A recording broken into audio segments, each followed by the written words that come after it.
अस्सलामु अलैकुम मेरे तमाम देखने और सुनने वालों को आपका स्वागत है डर में। मेरा नाम है शहबाज वली और मैं लाया हूं आपके लिए एक ऐसी कहानी जो आपकी रूह को छू जाएगी।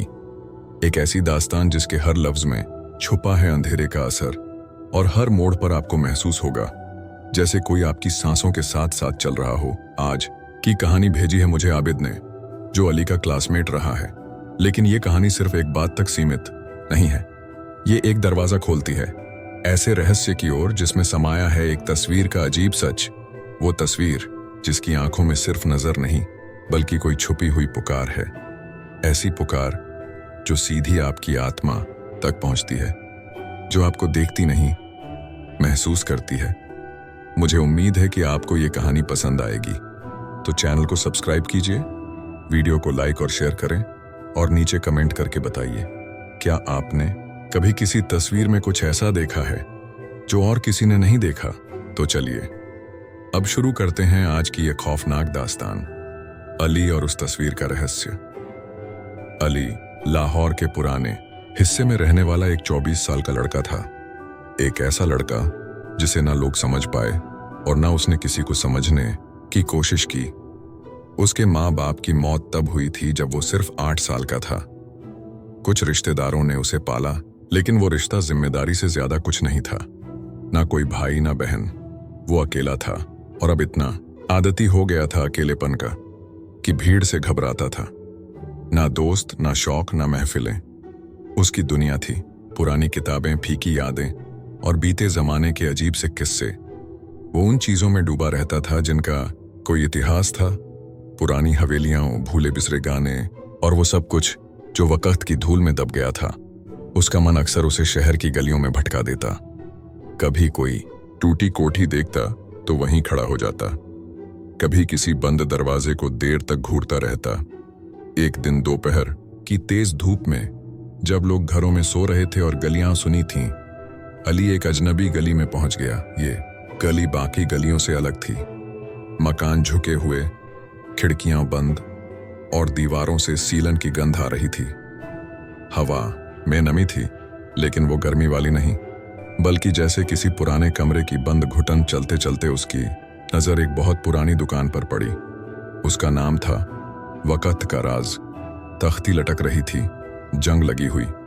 दुकान अंधेरे में डूबी थी। न अंदर से रोशनी आ रही थी न कोई आवाज, और अंदर से आ रही थी एक मिली जुली महक। हूल, सीलन, सड़ी लकड़ी और कुछ और, जैसे किसी दबी हुई चीज की सड़न। अली ने दरवाजे को हल्के से धक्का दिया। दरवाजा खुद ब खुद खुल गया। चिटकनी बिना जोर लगाए ढीली पड़ गई, जैसे किसी ने अंदर से बुलाया हो। दुकान के अंदर वक्त जैसे रुक गया था। अलमारियां झुकी हुई थीं, किताबें बिखरी थीं और एक कोने में एक बूढ़ा दुकानदार बैठा था। उसका चेहरा पत्थर की तरह सीधा था। वो बिना पलक झपकाए अली को देख रहा था। उसने कुछ नहीं कहा, बस कांपते हुए हाथ से दुकान के एक अंधेरे कोने की ओर इशारा किया। वहां एक तस्वीर रखी थी, धूल और मकड़ी के जालों से ढकी हुई। उसका फ्रेम टूटा हुआ था, कैनवस फीका और बेजान लग रहा था, जैसे किसी ने उसे बरसों से छुआ भी न हो। अली ने झुककर तस्वीर उठाई। जैसे ही उसने उसके ऊपर जमी धूल को हाथ से साफ किया, एक झटका सा महसूस हुआ, जैसे किसी ने उसकी गर्दन के पीछे सांस ली हो। तस्वीर में एक औरत थी, हैरत अंगेज हुस्न, लेकिन कुछ तो गड़बड़ था। उसकी आंखें सीधे देखने वाले के अंदर झांक रही थीं और जैसे वहां कुछ पकड़ कर बैठ गई हों। उसके होठों पर एक मुस्कान थी, ना जिंदा ना मरी, बस जैसे कोई राज छुपा हो। कितने की है ये? अली ने पूछा। बूढ़ा दुकानदार उसकी तरफ झुका। अब उसकी आंखें पूरी तरह काली हो चुकी थीं। उसने फुसफुसा कर कहा, ले जाओ, लेकिन वापस मत लाना और उसे घूरना मत। अली थोड़ी देर तक कुछ सोचता रहा, फिर तस्वीर उठाकर बाहर निकल गया।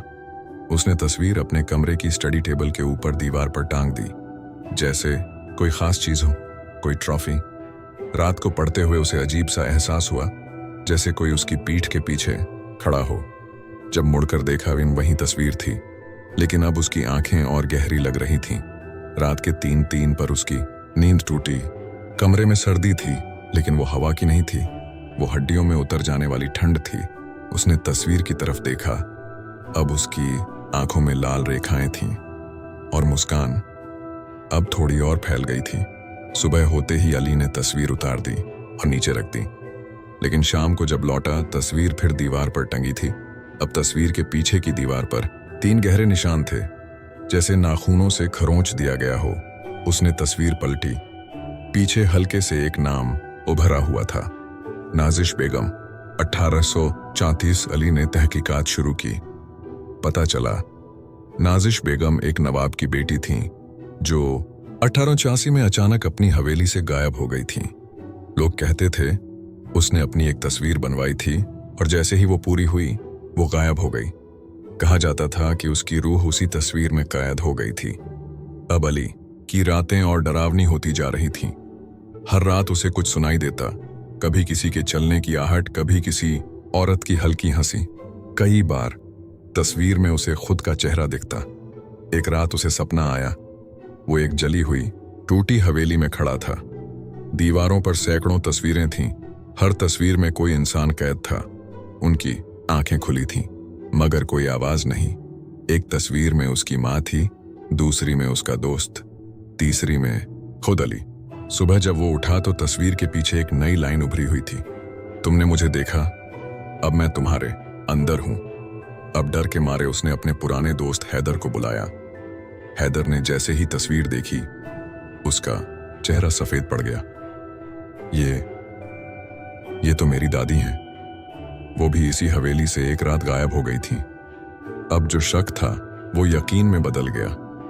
तस्वीर में हर दिन एक नया चेहरा नजर आता, कभी बच्चा, कभी औरत, कभी अली खुद। अब सिर्फ एक रास्ता बचा था, तस्वीर को वहीं लौटाया जाए जहां ये बनी थी। रात के 3 बजे अली और हैदर उस पुरानी हवेली में पहुंचे। दरवाजा खुद ब खुद खुल गया। अंदर अंधेरा और सन्नाटा था। जैसे ही उन्होंने तस्वीर अंदर रखी, दरवाजे जोर से बंद हो गए, दीवारें कांपने लगीं, तस्वीर हवा में उठ गई और सामने आई नाजिश। अब वो सिर्फ तस्वीर में नहीं थी, वो सामने थी। उसकी आंखों से काला धुआं निकल रहा था और मुस्कान अब पूरी फैल चुकी थी। उसने धीरे से कहा, तुमने देख लिया, अब तुम मेरे हो। और एक चीख के साथ अली और हैदर गायब हो गए। अगली सुबह हवेली फिर से सुनसान थी, मगर दीवार पर एक नई तस्वीर टंगी थी। उस तस्वीर में थे अली और हैदर। उनकी आंखें सीधा देखने वाले को घूर रही थीं। मुस्कान वैसी ही, थकी मगर जिंदा। और नीचे लिखा था, देखा तुमने, अब अगली तस्वीर शायद तुम्हारी हो।